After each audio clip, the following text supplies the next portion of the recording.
Hi, I'm Crystal Brewer, and I'm here to give a speech, and it's an article, synopsis speech, and my speech today is going to be on dyslexia. Okay, do, re, mi, for, so long. These are words that we are very familiar to us. They're words of music. Most of the time in music classes, they use this in order to help play music. Most of the time, students use music classes to help students play instruments or to sing. But some children that have disabilities, they can use music in order to help them read better. In the Music Educators Journal of September 2012, there's an article titled Inclusive Music Teaching Strategies for Elementary Age Children with Developmental Dyslexia, written by Elizabeth Hinkle and Andrew Knight. That shows that children with learning disabilities can benefit from music being taught in the classroom. Their point in this article, in some cases, developmental dyslexia, also referred to as DD in the article, is more prevalent as an umbrella disorder, meaning that a lot of kids have this disorder, but educators are not educated enough to know the true signs of developmental dyslexia.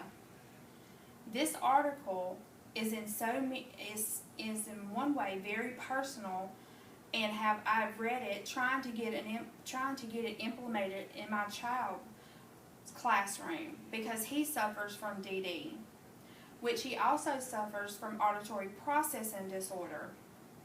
In reading this article, the authors are trying to educate teachers in the music can help children with developmental dyslexia by first making an early diagnosis, helping with accommodations, as well as implementing general music in the classroom with rhythmic activities as a way of improving their reading skills.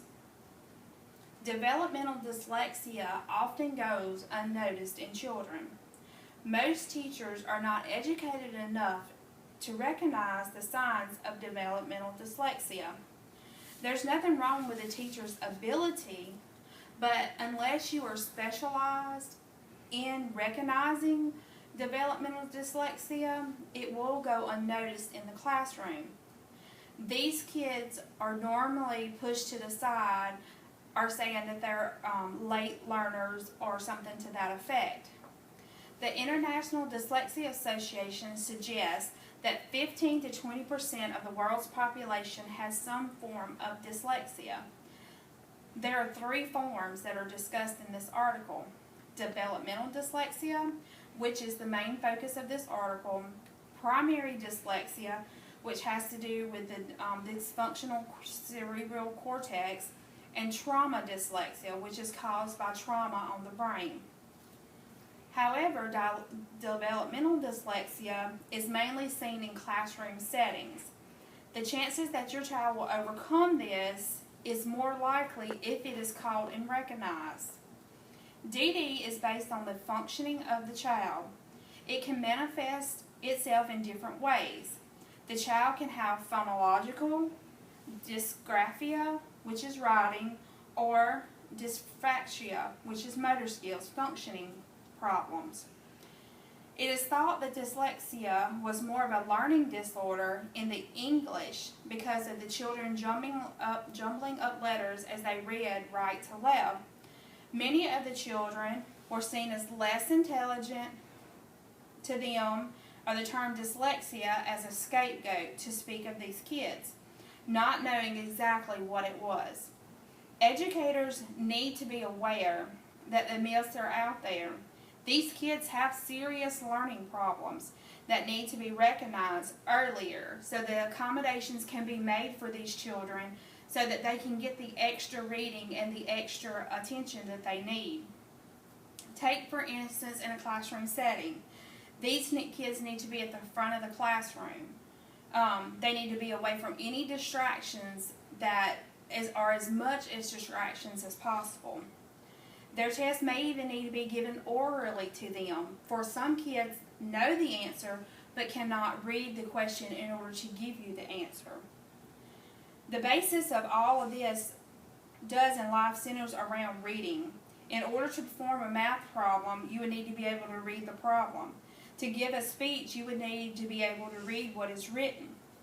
With these kids, they cannot read the question even though they know the correct answer. The answer to them is not where the problem lies. It's pronouncing the words and understanding the question is asked. That's why that these kids sometimes need to be taken aside and given the test orally, because they know the answer. They just need to know the question that's being asked. Having music as a part of these children's learning criteria would help them to pronounce their words better. Evidence has shown that children taking voice lessons has improved their reading level by 1 grade level. Not all evidence agrees with this, and yes, this is still being tested. However, more and more agree with the music being implemented in the classroom as a way to help these kids with DD function better. In the conclusion, this article gives a new insight on how kids with developmental dyslexia, through teachers, are not educated to know how to help these kids. Making an awareness of the disorder and getting the word out there is a stepping stone in the right direction. Personally, until I took a closer look at my son and how exactly he was struggling, the thought that he had a learning disability never crossed my mind. I was assuming that he was lazy and just didn't care about his schoolwork and didn't want to do it. There was days that I would just sit and cry because I didn't understand how to help him. How do you as a parent comprehend that when a child can tell you all the answers before he leaves to school that day and come home with a 0 on his test? He does excellent in math but fails reading, which is a major sign of dyslexia. Dyslexia children have an excelling grade in math and a failing grade in reading. By reading this article, like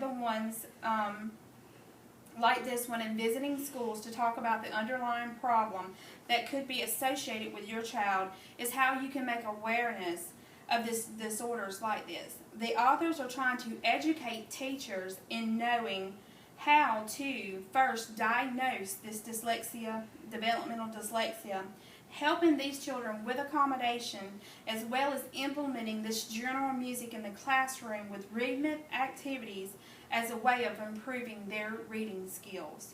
So again, this article is implementing that music can help these kids with dyslexia improve their reading skills. We just have to be able to recognize it and implement it.